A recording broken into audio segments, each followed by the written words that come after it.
Here we go. AK-47, the very best there is. When you absolutely, positively got to kill every motherfucker in the room, except no substitutes. Hello and welcome to Moves and Tea. Continuing our Quentin Tarantino season, we now arrive at Jackie Brown. I'm your host as always, Edward Jones, and joining me of course is my glamorous co-host, Miss Kim Lowe. Hello. As we said, tonight we are going to be looking at Jackie Brown, probably one of the more diverse films in the Tarantino filmography, released in 1998, hot off the heels of Pulp Fiction. This marked a real change in pace for Tarantino, as it also was his first adaptation rather than an original screenplay, here adapting the Elmo Leonard novel Rum Punch, while making several tweaks to the novel, including changing the lead character to being a black woman, mainly so he could cast Pam Grier in the role. Here, finally managing to cast the blaxploitation icon, having originally looked at casting her for the Rosanna Arquette role in Pulp Fiction. Here she's finally cast in a Tarantino movie front and center as the titular hostess, who finds herself caught in a money laundering scheme and finds her loyalties divided between becoming an FBI informant or handing over her boss, here played by Samuel L. Jackson, in what ultimately becomes one big money swap heist. Kim, I mean, obviously this is as we said already, this is a change of pace. It's a very sort of straightforward story compared to our previous two films, which really sort of messed around with the timeline, the narrative. Here we have just one story, and it's told from start to finish. There's no messing around, no fancy cuts, no weird cutaways or pop culture references. It's just a straightforward crime thriller told from start to finish. Yeah, there is a little bit play with time in the sense that, you know, like there are moments where, say when the swap is going down, they film it in like the time set and then the different people from their different points of views, right?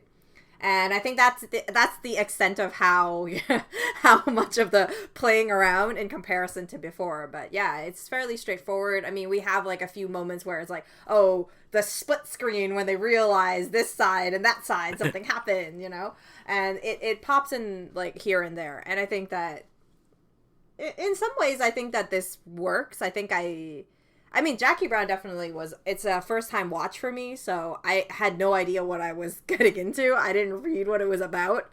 And I just, you know, kind of jumped into this rather long movie, which surprisingly actually didn't feel too long because it just kind of kept moving. And as you get caught up in this whole scheme of what Jackie Brown wants to do, you start thinking about, you know, which character, like which people is she playing, right? Like, in the sense that, you know, like how is is the scheme essentially for her to get a lot of money, or is it that she wants us to mess with these people's heads, whether it's, you know, the bail bondsman, Max Cherry, or whether it's the ATF cop, I think it was Ray.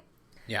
Played by Michael Keaton, right? Yes, that's right. So those are the two people that you don't really know, and then in between you have all these other things that are going on, right? And you know, in the whole movie you start thinking about, because it's brought up so often by a bikini clad kind of roommate of Samuel L. Jackson, where like she keeps talking about how dumb he is, and that you wonder whether she's going to be able to, you know, pull a fast one on him. Yeah, I mean, obviously here, I mean, we have probably one of the most stacked casts for a Tarantino movie we've seen to date. I mean, not only do we have him doing the sort of revival casting with the likes of Pam Grier and Robert Foster, we also have the likes of Bridget Fonda, Michael Keaton, Robert De Niro, Chris Tucker, Tiny Lister, Sid Haig. It just goes on and on, this list, and I know, remember when it first came out, it felt, because, you know, he'd done the revival thing with John Travolta's career, that it felt like all these people were sort of like hopping on the bandwagon, hoping to get the same sort of revival for their career. I mean, obviously, when it comes to people like Pam Grier, she was already working at the time. She'd been working steadily. Same as Robert Foster. I mean, their careers had taken a slight dip from like the late 70s when they'd moved from working mainly in TV to mainly on film to working onto TV roles. So they were still working steady. It's just they kind of fallen off the radar of most of the casting directors at the time, and that's why it was such a big thing to see these like classic actors just being brought back for this role. And everyone just seems like so perfect or trying something new with their roles. I mean, the fact that we've got Bridget Fonda here playing this sort of surfer chick who's sort of shacked up with Samuel Jackson's Ordell. And if Quentin Tarantino, she's this kind of girl who just basically has, since she's like 15, she's just constantly shacked up with guys just to pay her rent and so she never has to really work, and she can just sort of sit around smoking pot and stuff. And you're right, she is a bit of a smart ass.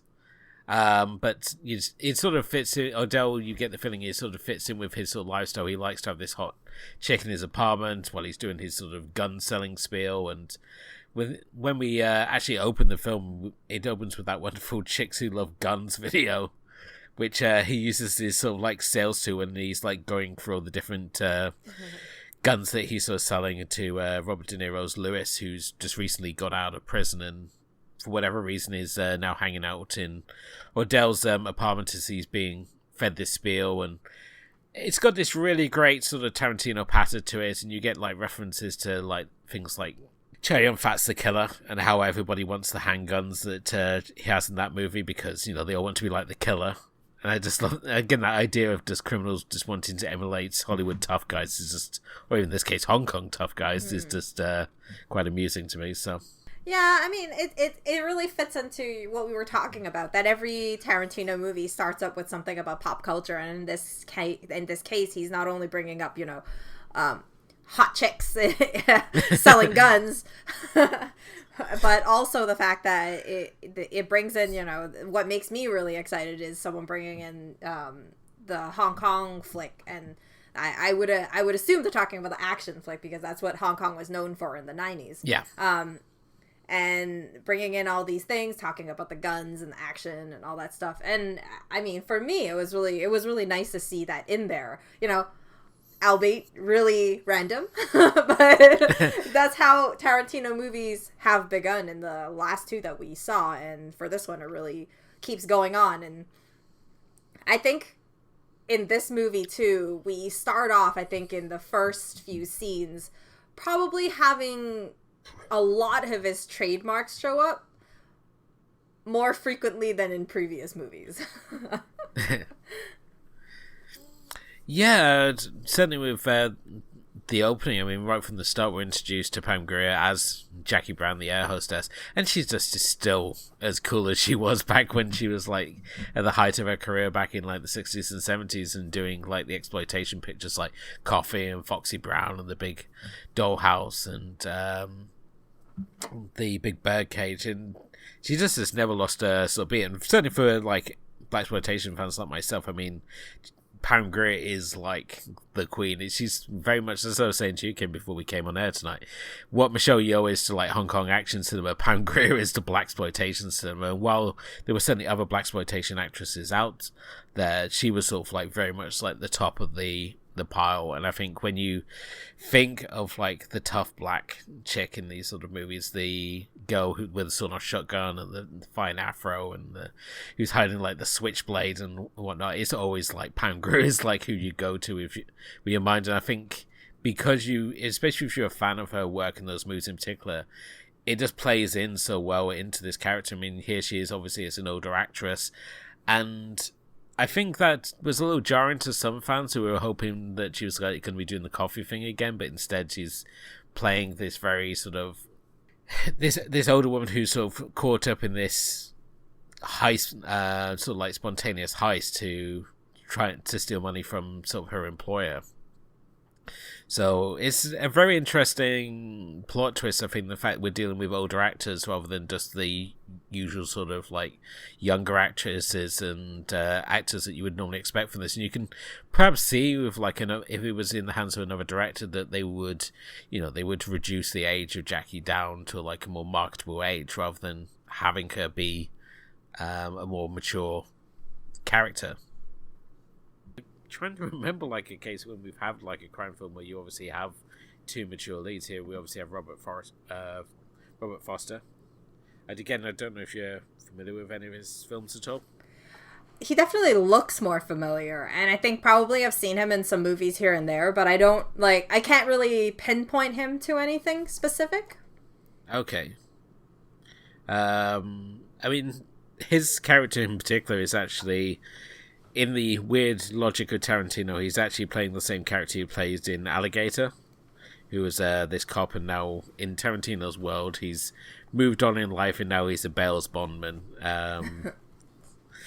Don't ask me why Tarantino chose to move those characters on, but at the moment he's currently writing a book where he's basically recasting films with Leonardo DiCaprio's character from Once Upon a Time in Hollywood in the roles, and it's like saying, oh, who would you play if he was like in Grizzly and stuff. So when we look at the Tarantino worlds, there's sort of like you have those very distinct worlds that there's sort of three distinct worlds that Tarantino movies take place in. We've got the supposed real world, which is like Pulp Fiction, Reservoir Dogs, and Jackie Brown. We've got the movie world that those characters like if say Jules from Pulp Fiction went to see a film, the characters he would see would be like characters in films like would be for Kill Bill and Death Proof, and then we've got his alternate histories, which is like Inglourious Bastards and Hateful Eight, Django Unchained, those movies, and obviously Once Upon a Time in Hollywood, where basically in his logic that if these characters existed, these things could happen. So yeah, that apparently that was the inspiration for Max Cherry, and I think Max Cherry is really kind of interested in the fact that he's kind of involved in this heist, but at the same time walking this very sort of moral line of the film. He's tied between his sort of like own moral sort of preferences, which I think he does really well. He did the same sort of line in Breaking Bad, as where he played a very sort of similar character, and at the same time he's absolutely besotted with Jackie Brown, and he finds himself, because of his sort of like how he feels about it, sort of drawn into this whole heist. I think he'd rather have nothing to do with whatsoever. So yeah, for sure. I mean, I have to say that I think Max Cherry's character is probably the one that I really like the most in the whole film, because he's this very silent type of character. I think that's one of the most powerful roles here. And that's not, disregarding the fact that obviously Samuel L. Jackson is awesome in his like wild, long monologues and whatever that he does. Those things work really well for him. But I think in terms of whether you talk about Max Cherry or even when you talk about the Louis Gara character by Robert De Niro, they're both characters who are very quiet, different in nature by all means. But I mean, Max Cherry is this person that you kind of just have this like quick conversation with when he first gets introduced, when he meets with Ordell, and when he's going through all this, and even from the first moment that he sees Jackie Brown, and there's this like sudden, I don't know what it is. It's like this music starts going where it's like he's super infatuated with her.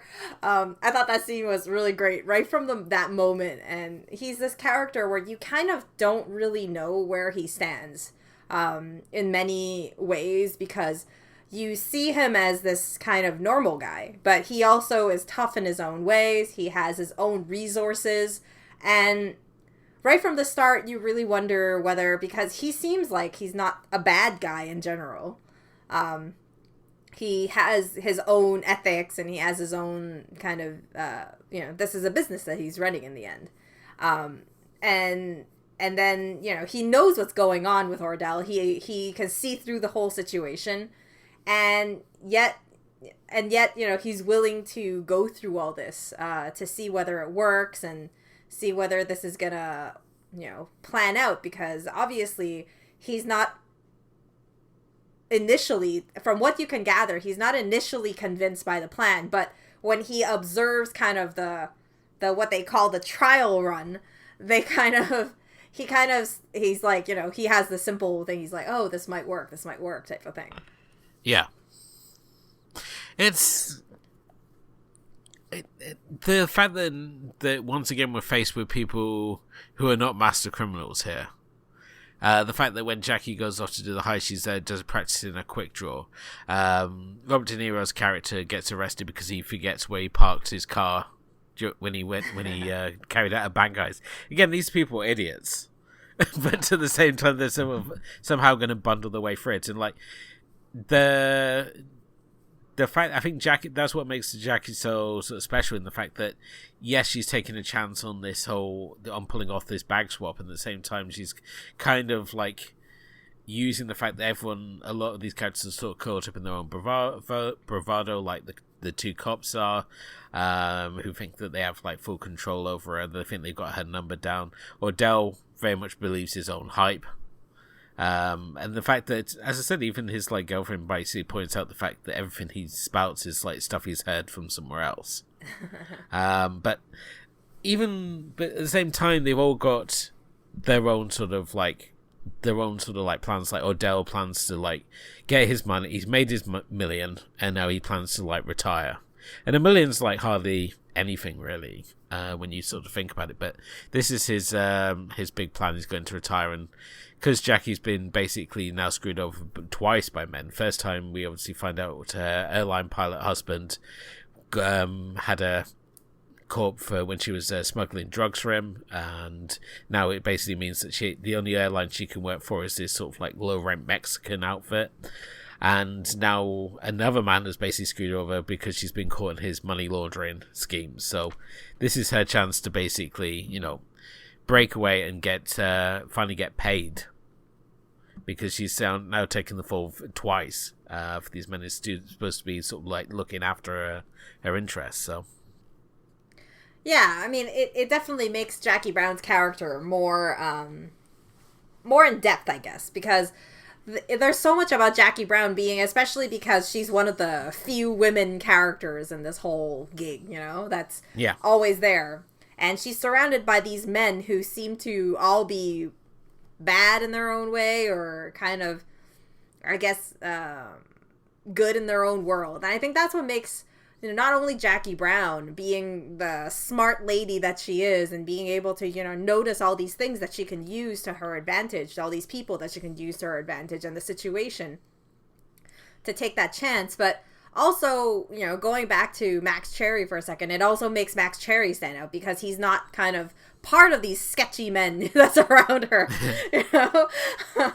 Even the cops, you think about the cops, and the first thing when they find the drugs in her money is you think whether they planted it, and then later on they refer to where it came from, obviously.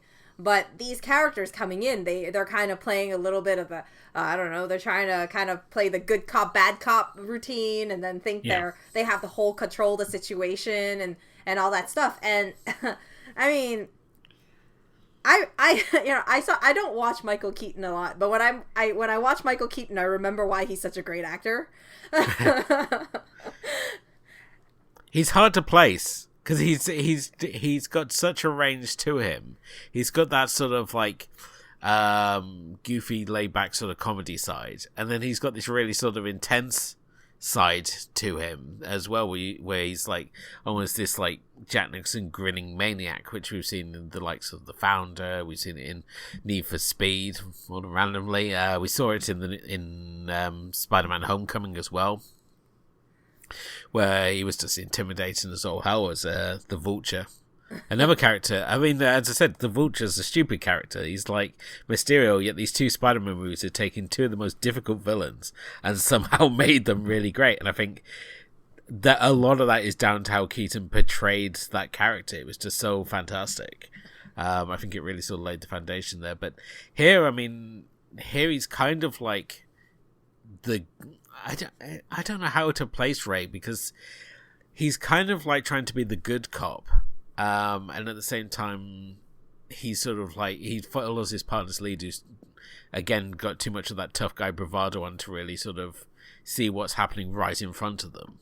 And the fact that the character of Ray appears in Out of Sight as well, also played by Michael Keaton, is a nice bit of a crossover there.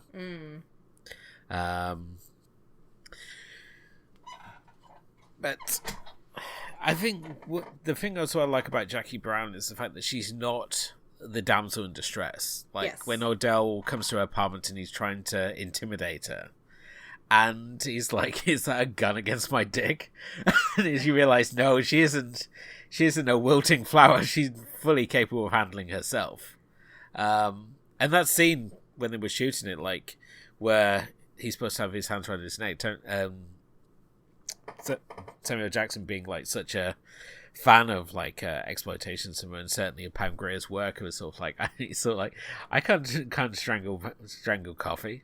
It's like, what do you expect me to do? And this seems to be this recurring theme within Pam Grier's career, where she has like the young coast, like when she's working with Snoop Dogg in Bones, or when she had to kiss Will Smith on Fresh Prince of Bel-Air and stuff. And you get these on-set reports of like how they just became like these giggling schoolboys. They're just all embarrassed, which I think is just kind of charming. But the fact that it's fun in the fact that if you're a fan of her work, the fact that you could see her almost as these sort of like characters sort of like further along, kind of like when you look at Clint Eastwood's character in Gran Torino, how if you're like a fan of like the Dirty Harry movies and stuff, and you now look at his character there, it's sort of like, oh, this is what happened if like Dirty Harry had like retired and moved to the suburbs.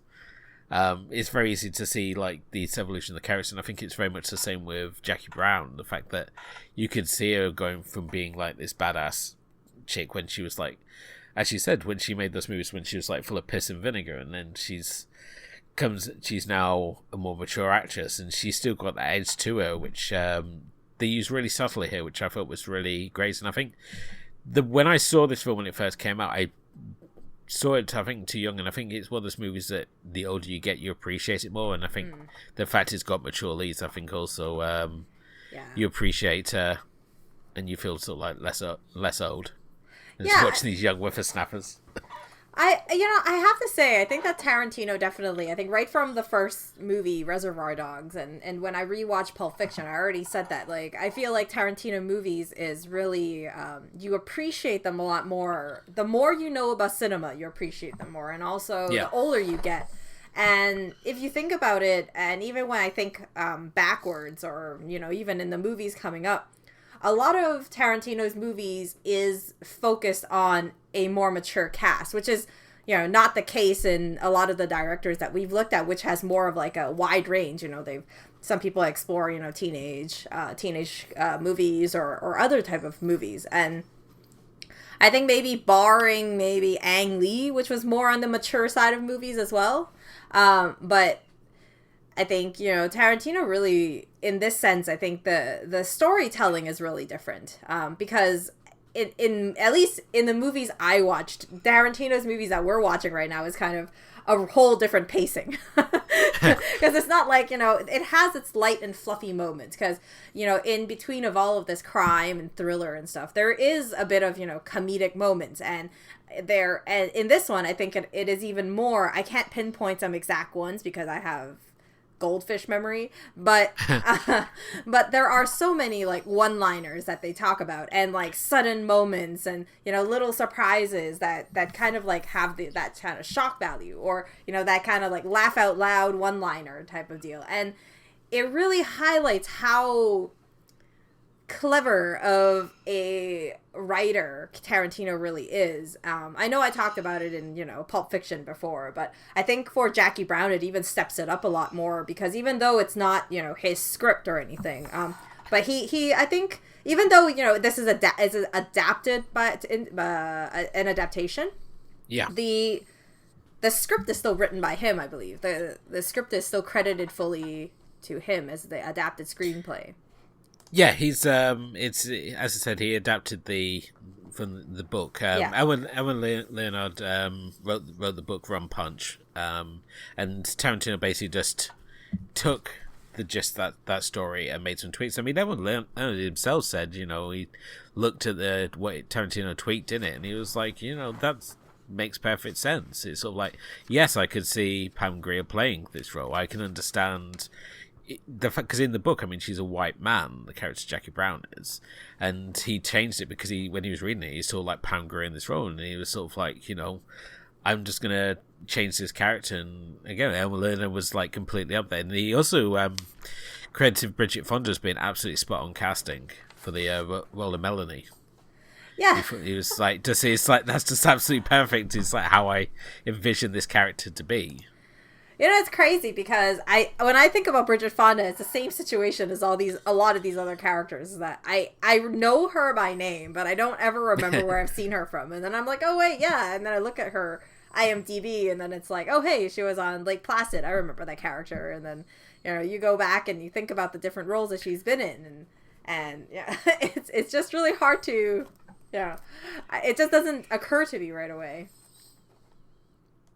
Yeah, it's I mean, with this script as well, I mean, this is probably features the least amount of quotable dialogue from a Tarantino movie, and I think because it's an adaptation, which certainly when it came out, I think a lot of people were very critical of, because they liked having the idea of having a new film come out so they'd have a new bunch of witty quotes to drop in when they're hanging out with their friends and whatnot. And instead we have a film which is, as I say, it's more of a sort of traditional sort of crime thriller. It doesn't have many of those flares that we come to expect from a Tarantino movie, even though a lot of the shots are certainly there, like the shot inside the trunk, which we obviously see when we've got Chris Tucker, who has a really great cameo. Yeah, no, I mean, especially with that whole like going into the trunk situation. That was great. That was really, really fun. And then on top of that, they had that whole camera play where the car is just like from one side, and then the camera pans over to the next side. And it was, it's these little moments, I think, that really make the movie so fun, because everybody has their own little scheme, and everybody thinks they're so smart and whatever. And yeah, these little moments happen, and then we finish the movie, and I was thinking to myself, we were having a discussion, and we were saying, like, me and the husband, and we were saying, like, Ordell's character kills so many people, and yet no one ever notices or hears them. It is true. And I like the fact with Chris Tucker, I mean, it's not him doing his usual sort of 500 words per second style performance. He's not like Fifth Element or Money Talks. These sort of like Eddie Murphy fast talking sort of roles. It's just him. He approached Tarantino and they got talking, and he basically came on and wanted to just do a piece as an actor. And that's what he did, and certainly everyone was just thought he did a really sort of fantastic job in this sort of like brief cameo he puts in. And I think while it's a small role, it's certainly one that he just like really knocks out the park. He's still memorable in the role, even though he's briefly in it.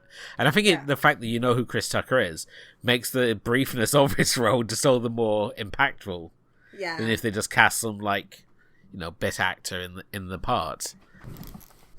I also have to say that with this, we obviously mentioned about Ordell's quick appearance in this film. The moments of violence we have in this film are actually kind of shocking when they happened.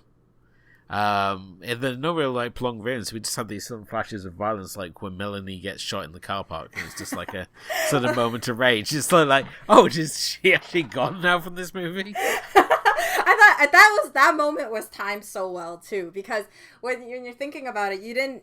The whole movie, Robert De Niro's character, right? Lewis is like super just quiet, single words, not a lot of things that he's saying.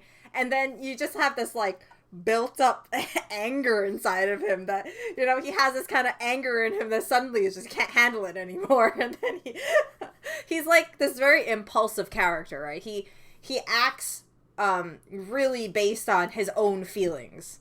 Whether it is, like the whole like, having sex with Melanie or something.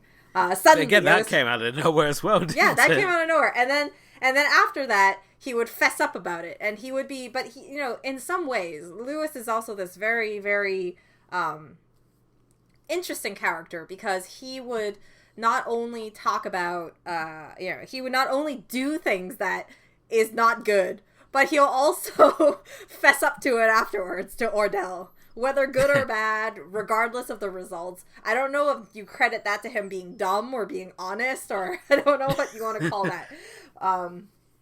But I think that, that makes his character so crazy. And when you think about that scene where he suddenly just turns around and just shoots Melanie, I think that was such a shocking moment. I think that was like a perfect moment where, the whole order is disrupted. You think things are okay and whatever, and then suddenly, you turn around and something changes.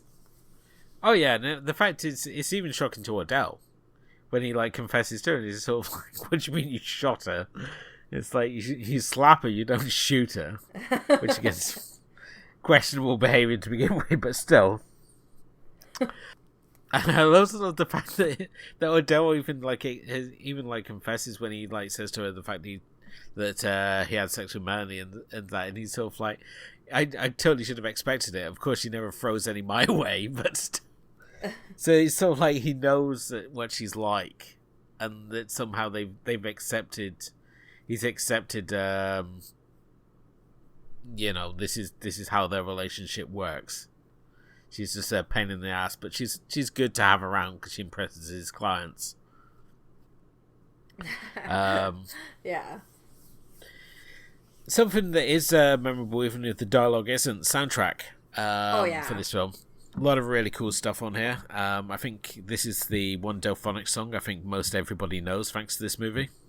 Oh yeah, no, I mean, this is the first time watching this movie, right, for me. Yeah. And I mean, absolutely love the Delphonics. I never listened to Delphonics before. It sounds familiar though, but it sounds familiar, but I'm really bad with like a lot of songs in general, so but I mean, this was really, really, really good, and especially when it always like cues up when we're talking. It's almost like a Jackie Brown theme, right? So it really fits with the whole scenario whenever it shows up. And even when you talk about the other soundtrack, the other songs on the soundtrack is still really, really like paired really well with the scenes. Oh yeah, definitely. I mean, from the opening when we've got Bobby Womack's Cross 110th Street, which is also the title song of the film, the same name. As we've said already, you got the Delphonics "Didn't I Blow Your Mind," which is just a perfect courtship song when she's, Max Cherry's in her apartment and sort of like she's putting on the music and it's sort of like, oh, what's this? And it's like, oh, this is the Delphonics. And then you see him, he goes to the record store and he buys the cassette. And it becomes this reoccurring theme, like when he has it in his car and Ordell like comments, so like, oh, the Delphonics. So they certainly got the money's worth out of that track for a start. We also get Johnny Cash's Tennessee Stud. Well, I think that one was the weirdest one that showed up, because my husband made a point. He was like, Johnny Cash going with this scene felt really weird. Because it just didn't seem to match like the characters that was in play. We also get Grassroots Midnight Confession, Bill Weber's Who Is He? It's a really funky soundtrack. Obviously, it's got a real sort of slant towards the blaxploitation side, so hence why we've got things like Bobby Womack on there. The fact that we didn't have like any Isaac Hayes or we have some little James Brown on there would have sort of really sort of nailed it home. So I suppose we should give Tarantino some credit, although he does obviously use Roy Ayers' funk score from Coffee in the film as well, which is kind of cool.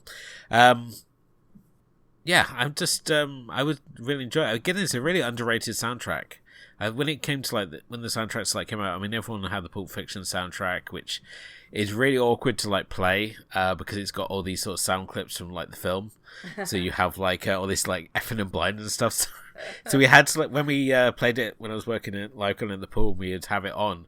I had to make copy it off and edit out all the sweary bits, just so that we had a copy we could play in the pool. Because everyone liked the soundtrack, but they just obviously couldn't have Tarantino doing the Ezekiel 29:17 speech when you're in the middle of trying to lifeguard. Because it's always when you can't get to the stereo to kick it onto the next track.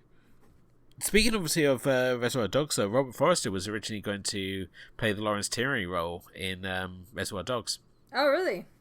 Yeah, he was in the running for that role, which I think would have been kind of interesting. Would have made him like a Doc in Baby Driver. Yeah. That's the way I could see it playing out. But that would be really cool to see Harvey Keitel and Robert Forster in the same scene. But instead we got Lawrence Tierney, who's again his own special brand of chaos that he is.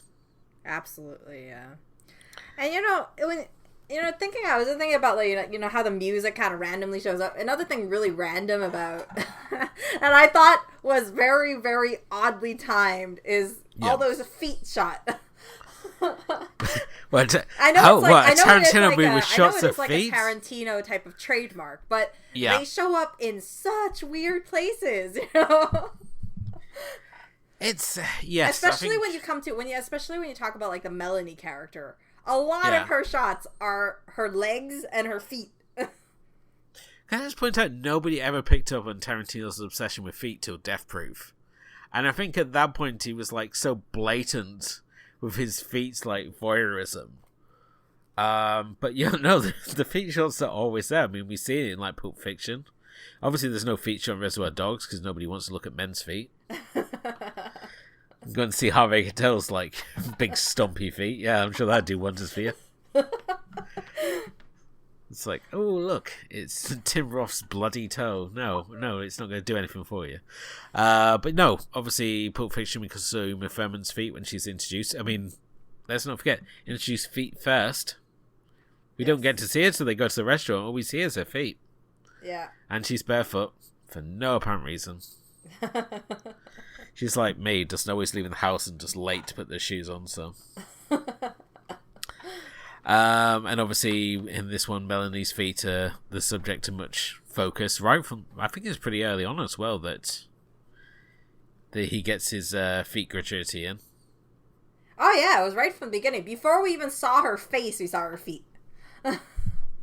Yeah, once someone points out, as I said, it became apparent his obsession with feet. It sort of becomes a lot clearer when you go back. You sort of notice it a lot more than you probably did the first time around. But it'd be really hard to not notice it because, like, and on top of that, these are some glamorous feet that she has. She has all these like rings on her toes and stuff, and it's just like. It's very hard. Like, I mean, because mostly, like I said, I don't watch movies where there's that much up close and personal with your feet, right? Yeah, sure. No. Some person's barefoot in a movie or something, but it's not like up close onto their feet a lot of times. And with Tarantino, like, it's really in your face. Even the way that he chooses, it's very like I don't want to say like back in the days, I guess it didn't really matter as much. Now probably people would be more iffy about it, but it's the fact that Tarantino, when you watch him film movies, and especially with this one, there's a lot of like women in bikinis and stuff like that, whether it's movies or stuff, whether it's like the women introducing the guns or whatever. You have this whole seduction value of every single woman. Every single woman is placed in a way where they're in a very seductive type of role, whether it's just Melanie sitting on the couch smoking pot. She has her legs crossed in a certain way, and when he films it, and he's filming Lewis, he films it as him, and then her legs are right in front of him type of thing. And even when you see like the little the moments of when Jackie Brown is coming out, obviously she's walking in the dark, kind of like dimly lit area, and she's very like I feel like she walked in a very like seductive type of way, but I think it has also to do with the fact that the music was playing, and then you have Max Cherry all mesmerized staring at her type of thing. It's so funny when you mention that one shot, because obviously if you're a fan of Pam Grier, he shoots it in such a way. I mean, obviously if you're not familiar with her work, you see it from like the Max Cherry perspective, where he's seeing her for the first time. And if you're like a fanboy of like of Pam Grier, and you see it, it's sort of like you're seeing her and she's coming towards you. Yeah, it's very much like no one else is in this scene at all. It's just you seeing this vision of like Pam Grier. She's like almost Steph in Lawrence of Arabia. It's sort of like this mirage that suddenly comes to life. But yeah, I really like the scene. I love the fact as well that as she goes on, she becomes more glamorous. When she's introduced, she's sort of like just, she's just working the job. She's trying to get by, as the song says. That was a really good use of the soundtrack, especially. And as she becomes more sure of herself, as the plan starts to come together, to the point that by the end of the film, and she's like driving off, and she's mouthing along to 110th Street, and she's like full on, like she's like 100% herself. She's this restored woman almost. And as I said, when we see her, she's at her lowest, so she's very sort of, her makeup's sort of very sort of bland, and it's very downplayed, even though she does still look stunning. But yeah, she becomes more glamorous as she becomes more of a restored woman by the end of the film. Yeah. Another fun fact as well, Pam Grier was originally going to play Judy in Pulp Fiction, who was the Rosanna Arquette role. Again, she wasn't cast in the role because no one believed that Eric Stoltz would tell Pam Grier to shut up. So instead he went to Rosanna Arquette. But yeah, I think that just you mentioned obviously about the girls who dig guns. If you buy the DVD, you can watch the whole video. It's one of the bonus features. It's as random as it is in the film. But yeah, it's got a real sort of like real sort of 90s charm to that one for sure. It's also really interesting as well that when we go to the record shop, that's the only time we really sort of snap to modern day, it feels like. The rest of the film, it feels like we're very much like in a sort of like late 70s, early 80s style film. And then we go to the record store and they're like playing the modern like R&B track and they're selling CDs. And it's sort of like jarring. It's like, oh wait, we're actually in modern times. We're not actually in the 70s. was kind of a trip. Also, if you're for exploitation fans, Sid Haig turns up as the judge, which is just amusing because every other time he was like in films, which is always like the Fug, often opposite Pam Grier, because he was like one of Jack Hill's regulars along with Pam Grier. So the fact that when they first saw each other was filming that scene, and they both turned to each other and it's like, what are you doing here? Obviously, if you like this film, I mean, obviously go back and check out the Pam Grier filmography. There's lots of really great stuff in there. Also, the same for Robert Forster's filmography. Definitely go and check back at those movies, especially in the 60s and 70s, and like watch things like Alligator.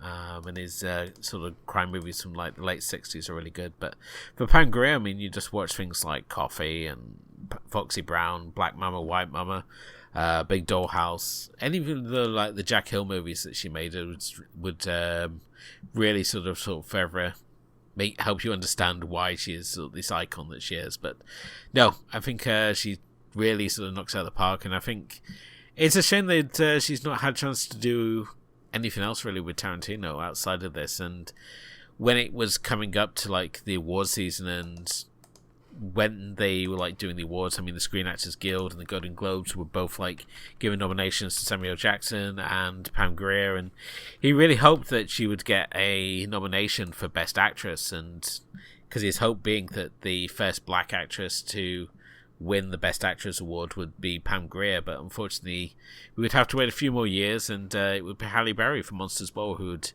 finally get that honour.